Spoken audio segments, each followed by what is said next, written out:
खबर इस समय आ रही है और यह खबर है अमेरिकी राष्ट्रपति जो बिडेन की ये खबर है। रूस से युद्ध के बीच पहली बार जो बिडेन पहुंचे हैं यूक्रेन और यूक्रेन के राष्ट्रपति जेलेंस्की के साथ अमेरिकी राष्ट्रपति की ये तस्वीर। और ये काफी महत्वपूर्ण इसलिए है क्योंकि 1 वर्ष पूरा होने वाला है युद्ध शुरू हुए रूस और यूक्रेन के बीच। नेटो जिसका नेतृत्व अमेरिका कर रहा है और यूक्रेन को पूरी मदद अमेरिका की तरफ से मिल रही है। यूक्रेन के साथ खड़े होने का जो बिडेन ने यहां पर एक और ये साक्ष्य दे दिया है। अगर वो पहुंचे हैं अमेरिका तो अब ये बिल्कुल तय हो गया, दुनिया भर में ये संदेश चला गया है कि अमेरिका यूक्रेन के साथ है और यूक्रेन और रूस के बीच जो युद्ध चल रहा है उसमें अमेरिकी राष्ट्रपति अमेरिका पूरी तरह से यूक्रेन का साथ दे रहा है। और जब जो बिडेन वहां पर पहुंचे तो हवाई हमले का सायरन बज रहा था। उस बीच वहां पर अमेरिकी राष्ट्रपति दुनिया के सबसे शक्तिशाली राष्ट्र के राष्ट्रपति का यूक्रेन पहुंचना रूस और यूक्रेन के बीच युद्ध के 1 वर्ष के पूरे होने से पहले ये एक बहुत बड़ा संदेश है। संदेश रूस को भी कि यूक्रेन के साथ अमेरिका मजबूती से खड़ा हुआ है। यूक्रेन यदि आज तक वर्ष भर तक अमेरिका की मदद के बिना क्या रूस का मुकाबला कर सकता था? नहीं। अगर यूक्रेन रूस से अभी भी लड़ रहा है, अभी भी युद्ध चल रहा है तो उसके पीछे अमेरिका है। और अमेरिकी राष्ट्रपति ने आज यूक्रेन की राजधानी कीव पहुंचकर ये संदेश दे दिया है, दुनिया को ये बता दिया है कि रूस के विरोध में हम यूक्रेन के साथ खड़े हुए हैं। और ये तस्वीरें काफी महत्वपूर्ण है। महत्वपूर्ण इसलिए क्योंकि अमेरिका पहले दिन से, जिस दिन से रूस ने यूक्रेन पर हमला किया है तब से यूक्रेन की मदद कर रहा है।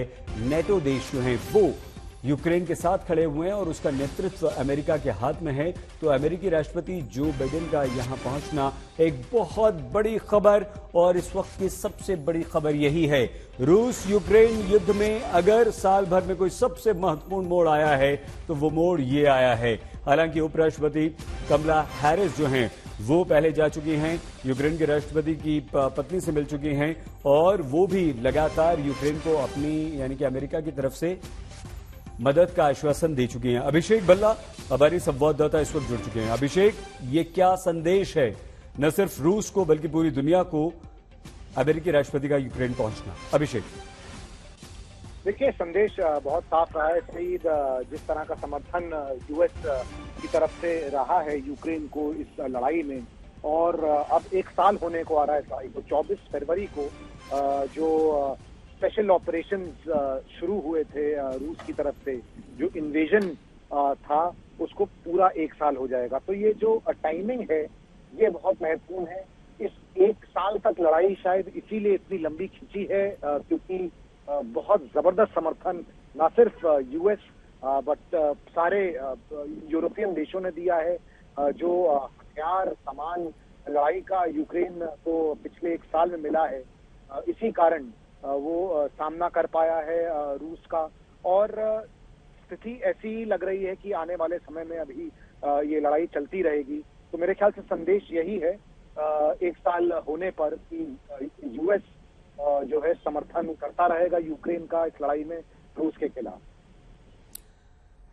लेकिन अमेरिकी राष्ट्रपति का ऐसे समय पर पहुंचना, अभिषेक, इसको हम रूस के लिए एक चेतावनी समझे या यूक्रेन के लिए ये कि आप डटे रहिए, अमेरिका आपके साथ है, क्या समझे? देखिए, डटे रहिए, अमेरिका साथ है, बिल्कुल साफ बड़ा बड़ा लिखा नजर आ रहा है। सही।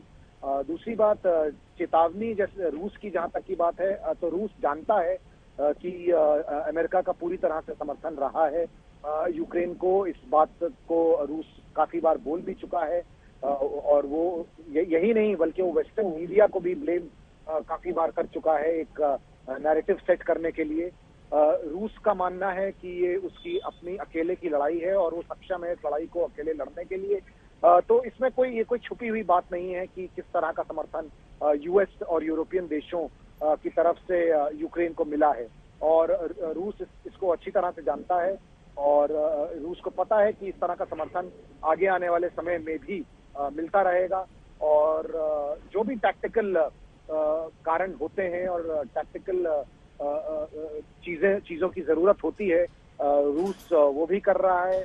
और एक साल जैसा कि हम बात कर रहे थे होने को आया है इस लड़ाई को, और संकेत बिल्कुल भी ऐसे नहीं लग रहे कि ये लड़ाई थमने वाली है। ये एक साल के बाद कितने और महीने होंगे, क्या एक और साल होगा, ये समय ही बताएगा।